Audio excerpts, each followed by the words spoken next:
Hey guys, welcome back to the channel. I have a fun self-given 2-day sculpting challenge where I wanted to sculpt and convert Dakala, the denied one. And as per usual guys, I want to jump straight into the inspiration. The original Dakala came out in 5th edition and you can see the original sculpt was something unique. I'm not going to bash on it.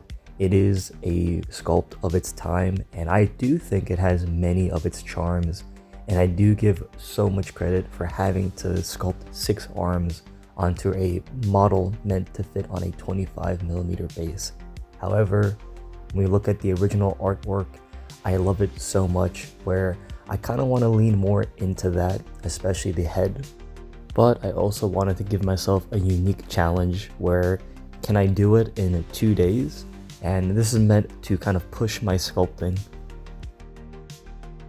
And here is the original model. This was a eBay find, and the previous owner had pinned this model and certain sections got a little bit ruined, but it doesn't matter for our case as we're going to be chopping a lot of it and sculpting. So Dakala came in quite a few pieces. You can see the torso, the separate end of the serpent tail, and about 3 pairs of 2 arms. I am going to be chopping these up quite a bit, so again, if you do not like seeing this, please sign off. So we're going to start with the tail. I'm grabbing my clippers and I'm going to be snipping about half of this, as the original sculptor had to create the model to fit on that 25mm base. We're going to be mounting ours on a 50mm base, so I can actually follow the artwork where the tail is uncoiling and she's slithering over some rocks. And here we have the bit left over. It's pretty cool that we can use that metal slab as like a rock texture whenever we get around to painting her. And for the sword section, I wanted to show you guys this. This is I'm gonna call it Kim's hobby tip. So a lot of these pewter swords are a bit thick, and a lot of people ask me how I create different poses. Well, you can grab your hobby files and pretty much file the pewter away and make new shapes. So you can see for this sword, by putting the file between the hilt and the bottom half of the sword, just by filing it down, I'm going to be creating this indent in the sword. When you look at the artwork, Dakala's swords have a lot more grace to them. And a lot of these swords do look nice, but a couple of them are thicker and match that 5th edition aesthetic. So I have to file it down. And you can see already how by just doing this motion on these pewter weapons, you can kind of reshape them to what you want. So you don't have to be sculpting them from scratch. Any pewter weapon you have in your collection can be resaved, recreated into whatever shape you want, just by using these small needle files you get from a hobby store. And making our way to Dakala's head, I have to chop her mouth and the little headwear thing she's wearing. This looks nothing like the artwork, so I'm gonna have to create this pretty ornate looking headwear. And again, because I'm doing this in 2 days, I do have to consider my limitations. So certain sections I couldn't do what I fully wanted, but this challenge really pushed my sculpting and almost my sense of vision and time framing. Now for Dakala's mouth, it will be a unique portion as I am not going to follow the art because the original model has that mouth. I am going to make the mouth more snake-like as she is a serpent creature demon. And you can see I have the body all mounted together on my little traditional Kim's talisman basing, and Dakala overall is taking shape. I have her bending or leaning a little bit back, just like the artwork. And this portion may startle some, so to create the armature of Dakala, I used spider legs from the Lord of the Rings Finecast spiders. This is because I was trying to rush a little bit for this 2-day challenge, and also show people you can use pretty much anything in the hobby as long as you know what you're doing. So I know these legs are flimsy, but they will be covered in green stuff. On to the sculpting of Dakala. I grab a sausage roll of green stuff, probably 3mm thick, and using my silicone shovel tool, I will smooth it and blend it onto the pewter. Eventually, this original tail is gonna kind of be completely coated in green stuff, but this was just setting the base of what I wanted. And like I mentioned before, because we're on a bigger size base, I can make her coiling around it. So you can see I have extended the green stuff to now her mid-torso, and I did add in that underbelly effect you would see on a snake. Really straightforward. And onto the mouth of Dekala, like I mentioned before, I wanted to resculpt it, as I think her eyes and her nose are actually really beautifully sculpted. The mouth was just doing no favors to the original sculpt. So grabbing a small ball of green stuff, I grabbed my silicone tip tool and I started blending it into her mouth. Now I am trying to follow the curvature of her cheeks and the jaw, as I want this to be like a snake's serpent's mouth. Not overly detailed, but just enough to sell that Dekala has been, transformed into a Seneshi snake demonic creature.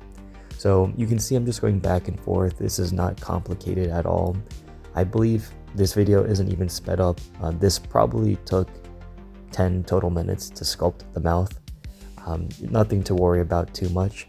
Then I add the lower lip. This section is another small, maybe even a millimeter strip of green stuff. And you can see I'm just rolling up and down to create this effect. Sculpting lips for these old 5th edition models isn't too hard, especially when you're working on a monster. And you can see Dekala's mouth is almost completed. I will go and add 2 small ridges to create like a mouth forming.